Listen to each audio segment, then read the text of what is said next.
శాసనసభకు రావాల్సిన ఉపనాయకుడు ఇక్కడ సభలోకి రాకుండా పారిపోయి ఈరోజు చర్చ చేద్దామంటే రాకుండా ముఖ్యమంత్రి గారిని పట్టుకొని ఇట్లా మాట్లాడొచ్చా అధ్యక్ష? అందుకే నేను ఒకటే మాట్లాడుతున్నా, మీరు ఇవాళ చర్చకు సిద్ధమైతే పిలువండి. మీ పార్టీ నాయకుడిని, మీ సభాపక్ష నాయకుడిని చర్చ చేద్దాము. రేపు సాయంత్రం వరకైనా కాళేశ్వరం ప్రాజెక్టు మీద, గోదావరి జలాల మీద ఈ ప్రభుత్వం చర్చ చేయడానికి సిద్ధంగా ఉంది. పారిపోయి ఫామ్ హౌస్లో వండుకొని ప్రతిపక్షాలుగా బాధ్యత నుంచి తప్పించుకొని మీ అవినీతి బయటపడుతుందని, కాళేశ్వరంలో మీ దోపిడీలో జైలుకి వెళ్లాల్సి వస్తుందని కేసీఆర్ను చంపుతారా అంటారు. ఎవరికి అవసరం ఉంది అధ్యక్ష చంపాల్సిన అవసరం? సచిన పావును ఎవరైనా చంపుతారా అధ్యక్ష? మొన్నటి ఎన్నికలలో ప్రజలు ఆ పావును చేత్తో కాదు కట్టెతో కొట్టిరు అధ్యక్ష. ఆ పాము ఆల్రెడీ సచ్చింది.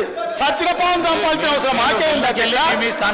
ఈ రోజు సానుభూతి కోసము వీల్ చైర్ నాటకాలు, వీధి నాటకాలు ఏంటి అధ్యక్ష? ఇది ఈ రోజు అవకాశం వచ్చినప్పుడు ఈ సభలో చర్చ చేయడానికి ప్రభుత్వం సిద్ధంగా ఉంది. నిజాయితీ ఉంటే, మీరు అవినీతికి పాల్పడకపోతే, మీరు చెప్పినట్టు మేడిగడ్డలో 2, 3 పిల్లర్లు కుంగిపోతే దాని మీద తీసుకోవాల్సిన నిర్ణయాల మీద మాజీ ముఖ్యమంత్రి గారు చంద్రశేఖరరావు గారిని సభలోకి రమ్మనుండ్రి. చర్చ చేయడానికి ప్రభుత్వం సిద్ధంగా ఉంది. పారిపోయి అక్కడెక్కడో పోయి ఆడేదో ప్రగల్భాలేంది అధ్యక్ష? రమ్మనుండ్రి సభకు. వాస్తవాల మీద చర్చ చేస్తాం, మొత్తం ఇక్కడ పెడతాం. ఇవాళ ఆయన తప్పించుకుంటాడు, ఈయన వచ్చి ఈడ కొత్త మాటలు చెప్తాడు ఈడ.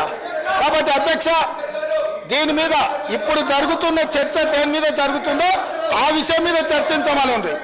ఎట్లాగూ సాగునీటి ప్రాజెక్టుల మీద శ్వేతపత్రం పెట్టడానికి మా ప్రభుత్వం సిద్ధంగా ఉంది. మీరు ఏమేమి విషయాలు ఉన్నాయో, ఏమేమి చర్చ చేయదలుచుకుందో మొత్తానికి మొత్తం శ్వేతపత్రం సందర్భంగా చర్చ చేద్దాం. లేదు కాళేశ్వరం మీద మీరు చర్చ అంటారా? దానికోసం ప్రత్యేకంగా తమ సమయం